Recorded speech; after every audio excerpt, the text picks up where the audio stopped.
Bueno, muy buenas tardes, profesor. Para esta ocasión voy a hacer la solución del código de la pregunta 3, que va a ser crear un programa que tenga que ver con un árbol binario que considere los recorridos y los métodos eliminar, buscar de un registro y de cada campo como código, nombre, apellido, edad y promedio ponderado de cada alumno.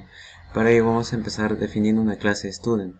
¿Qué quiere decir esto? Para representar los datos de un estudiante y los atributos de cada clase, como por ejemplo está el código, el nombre, apellido, edad, promedio ponderado y el left y el right vamos a indicarlo con una dirección en none a la nada.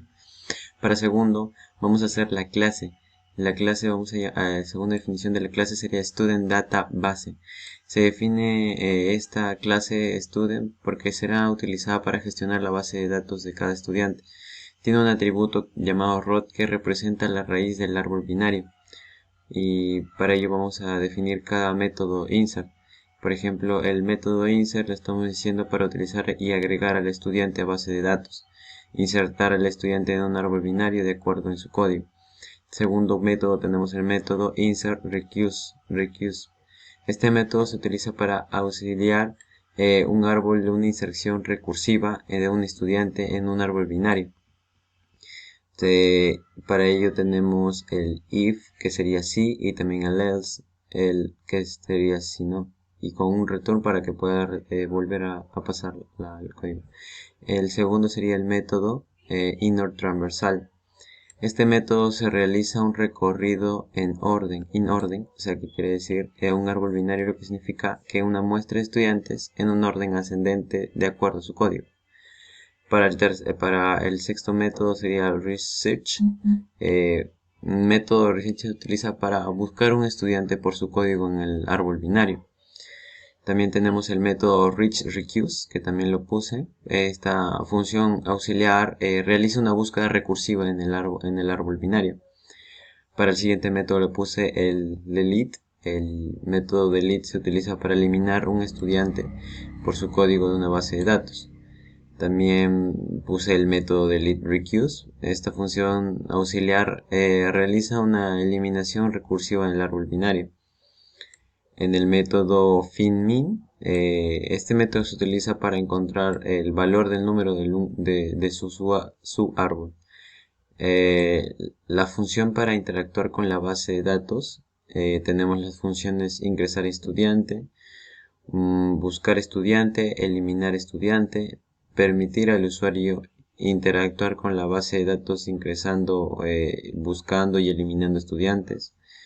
Por último, tenemos la función main. La función main es la función principal del programa. Se crea una instancia en la clase student-based. Se muestra también un menú con opciones en el que el usuario interactúe con la base de datos. Dependiendo de la opción seleccionada por el usuario, se llena las funciones correspondientes, ¿no? Y por último, la ejecución del programa, la cual vamos a mostrar que tenemos una terminación de if name, main. Esto se garantiza que el programa se ejecute si el archivo, el script directamente, y el programa permite que el usuario de base de datos permita hacer un árbol binario. Puede ingresar el código del estudiante, buscar el estudiante, eliminar al estudiante y ver la lista de los estudiantes en orden ascendente y la base de datos de estudiantes que se almacena en un árbol binario para facilitar una búsqueda y implementación. Acá le voy a hacer una breve muestra sobre el código. Ahí tenemos el menú que dice ingresar el estudiante, buscar estudiante, eliminar estudiante y mostrar todos los estudiantes en el orden recorrido de in orden. Por ejemplo, aquí he ingresado la opción 1, vamos a ingresar un estudiante, puse el nombre de Juan Mamani, tiene 21 años, y le puse como código 201 y 202 en cada orden. También puse otro que agregué a otro estudiante, le puse al estudiante María González, la edad de 23 años, el promedio ponderado en 9.5 y cada estudiante voy a tener que seleccionar la opción 3 para eliminar a un estudiante, y lo que yo hice fue eliminar al estudiante 202, por la cual el 202 en este paso ya estaba eliminado y es el estudiante Juan Mamani. Para para que siga, después vamos a poner mostrar todos los estudiantes en opción 4. Ahí está el código 201 de José Méndez y el código del 203 que es María González. Está en orden ascendente. Y no se encuentra la opción 202, el código 202 con el alumno Mamani, porque esa opción ya lo había eliminado. Y lo que quiere decir, este es el programa fácil y sencillo, que quiere decir que vamos a eliminar, agregar y poner en orden a los estudiantes. Para ello sería la explicación del problema número 3. Gracias.